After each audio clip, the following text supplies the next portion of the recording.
ensinar a segunda gameplay do canal aqui. Eu vou ensinar vocês a fazer o gol de voleio ou de bicicleta. Então vamos lá.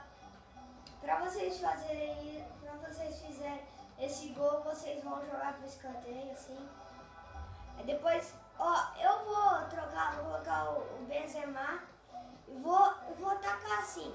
Aí quando vir na altura da cabeça do jogador, você se pressiona e segura o LT e pressiona e clica no botão de chute. Cruzei, aí pressionei o botão LT e chutei.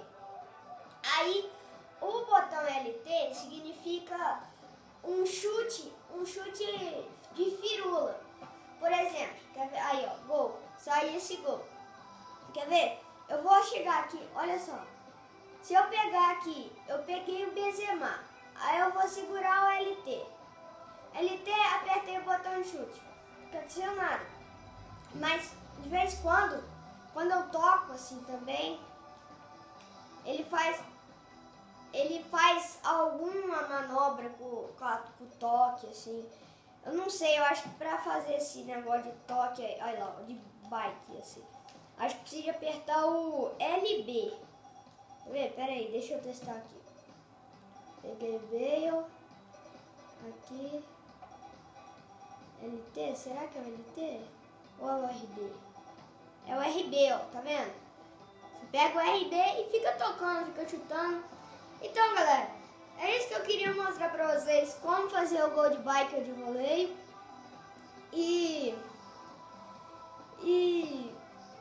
foi isso. Se vocês gostarem desse vídeo, deixa o like. Se você gostar muito, favoritos, compartilhe com seus amigos, se inscreva no meu canal.